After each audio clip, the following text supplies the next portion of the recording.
Somos estudiantes de sexto año del Instituto Pampeano de Enseñanza Media, de Santa Rosa La Pampa, y formamos parte del Club de Ciencia Geotécnicos. En esta oportunidad presentaremos nuestro proyecto Plantas 2.0. La anunciada escasez de petróleo y problemas de contaminación derivados del uso desmedido de combustibles fósiles han provocado que la búsqueda de fuentes alternativas de energía sea uno de los principales desafíos para la humanidad. Es por eso que el estudio del funcionamiento de sistemas generadores de energía eléctrica resulta de especial interés. Las pilas caseras son pilas que podemos elaborar con productos que encontramos en casa o que están al alcance nuestro.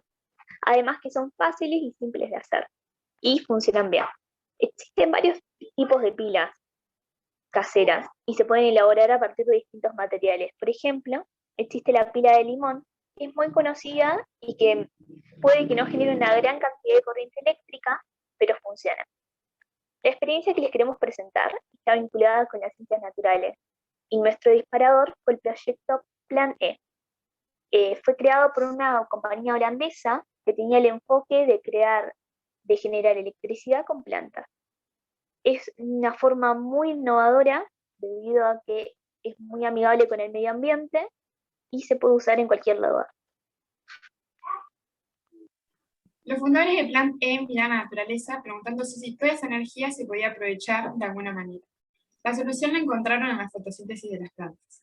Una planta produce material orgánico a través de la fotosíntesis y parte de ese material es utilizado por la planta para su propio crecimiento, pero otra gran parte no puede ser utilizada por lo cual la excreta a través de las raíces.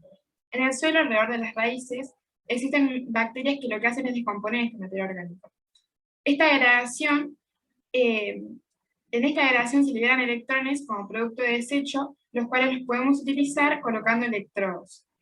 La recolección de electrones no afecta nada al crecimiento de la planta, lo cual significa que mientras generamos electricidad, la planta puede seguir creciendo sin ningún problema. Este proceso de generación de electricidad que diseñó Planté implica el cultivo de plantas en recipientes de plástico de 2 metros cuadrados. La directora del proyecto, que se llama Marjolaine Helder, dice que esta tecnología puede producir electricidad, pero también puede utilizarse como tejado, como aislador de tejados o como colector de agua. A mayor escala también, en un futuro, podría servir para producir arroz y electricidad al mismo tiempo, de manera que se combinara la producción de alimentos y energía. Los fundadores de la compañía esperan que esta tecnología algún día pueda ser utilizada masivamente para darle energía a aquellas zonas que hoy en día no tienen, y también donde la vegetación es abundante. Si se consigue encontrar la manera de hacer este proyecto rentable, la energía limpia podría llegar a electricidad a personas que nunca han disfrutado de ella, que por estimaciones actuales es casi el 25% de la población mundial. Nosotros nos propusimos realizar experimentos para poder identificar las variables, con las cuales hablará mi compañero, y analizar la variación de voltaje y la intensidad de una pila casera nuestra en función de esas variables. De esta forma nosotros podríamos comprender y controlar su funcionamiento y a su vez poder optimizar o mejorar el rendimiento.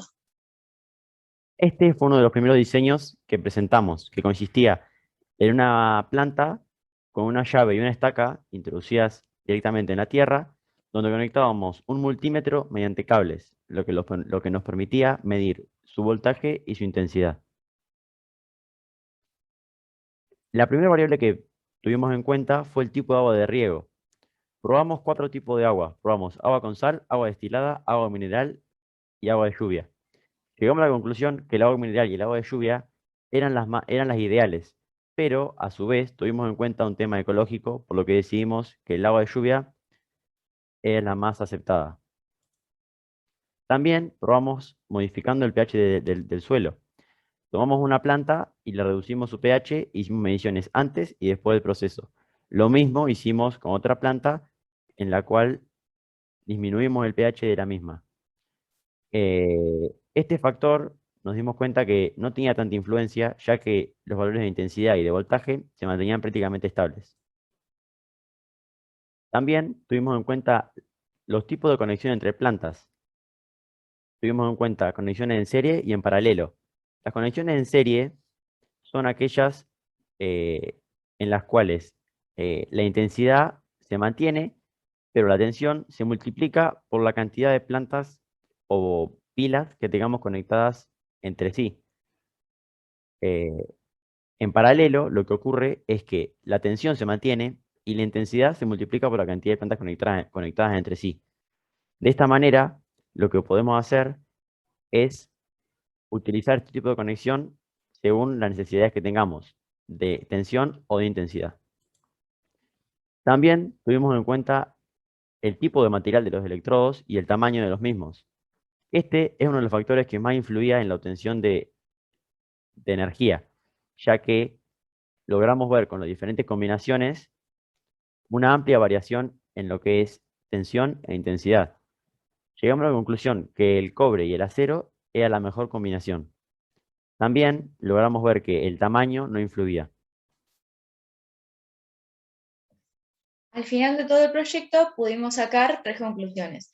La primera es que el número de macetas que conectamos en serie son factores que determinan de forma muy importante el valor del voltaje que teníamos.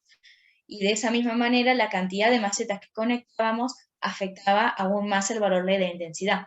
Pero todo esto nosotros ya lo veníamos esperando de manera teórica.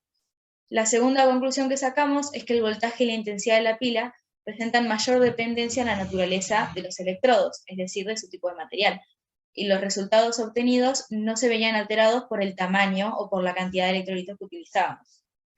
Y la última de todas las conclusiones es que la reacción del suelo no era un factor determinante en cuanto a las voltaje e intensidad de la pila.